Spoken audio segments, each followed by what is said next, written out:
Welcome to Sports Life. I'm Brent Lyons here with this is a sports kind of talk show podcast. We'll just be talking about sports in general, like NFL, NBA, hockey, I guess, and MLB maybe, but mostly focusing on football and basketball. Jaron, you want to tell a little about yourself and what you do? All right, so my name is Jaron White. As some of you may know, I'm a football player here at Arlington High School, and I'm in with the digital journalism, and I'm a media guy for the school. So yeah, you might see me in a lot of interviews for AHS Tiger Life, and go Tigers. All right, and I am Brent Lyons. I run cross country and track here at Arlington. Play basketball. I'm also a part of the digital journalism and TV production class here at Arlington. You probably won't see me on as many interviews as Jaron is, but I'm the one usually recording him. So yeah, there's that. So we'll get right into this here. We have three topics for you. The first one we have is Chandler Jones had a 5-sack game against the Tennessee Titans this weekend. He had a great game, but obviously many people consider T.J. Watt one of the best. What would you call him?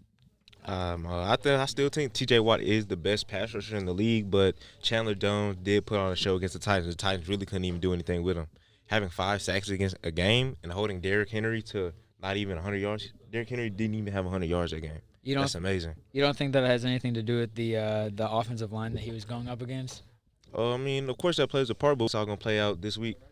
I mean, the Steelers. Who did the Steelers play last week? They played the. We played the Bills. Steelers played the Bills. They played Big the. Steelers fan. You know what I'm saying? I mean, the Bills. They're a pretty good team already. So T.J. Watt probably had a harder time on the defensive line than. Yeah, and then the Cardinals, they got J.J. Watt, right? Yeah.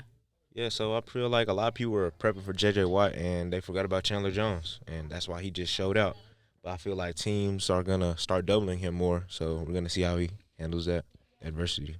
I mean, I think Titans might have focused a little too much on their offense this week with Julio Jones coming in for the first time, playing with that what's supposed to be elite offense. They may have forgot a little bit to focus on that offensive line, and Chandler Jones just kind of had a field day on him. Yeah, he punished him for sure. Yeah.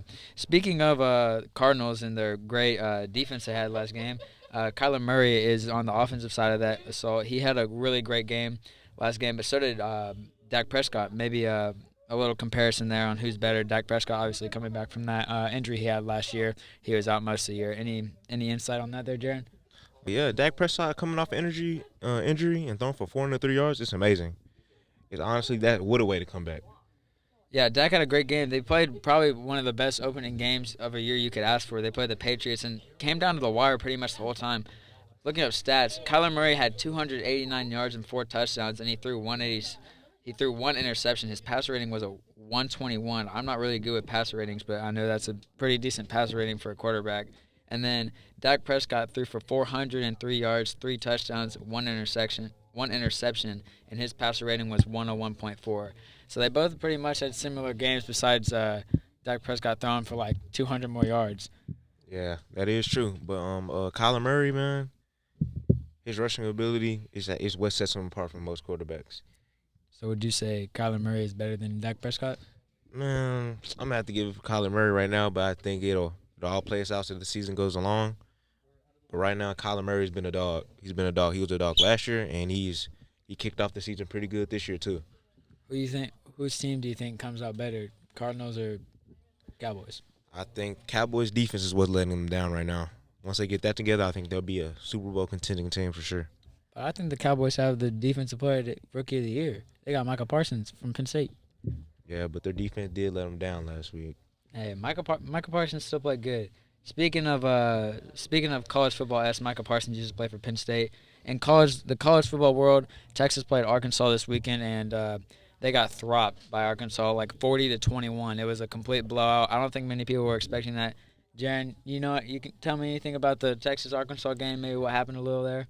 I mean, obviously, this is a way better Arkansas team than we're used to saying, and Texas has got to step up their game if they want to get into the SEC next year because SEC, as you know, people call it the baby NFL. They call it the baby NFL for a reason. So, Texas, you're going to have to get it together if you want to play with the big dogs. I think Texas, every year people talk about Texas coming back. Texas thought that this might have been an easy game against Arkansas. Usually Arkansas is the butt of the joke in the SEC, but they proved it not. They're actually ranked now instead of Texas. They dropped them out of the rankings.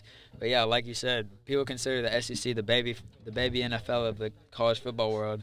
If Texas wants to get in there and compete and not get made fun of like Arkansas does. They can't be losing these games.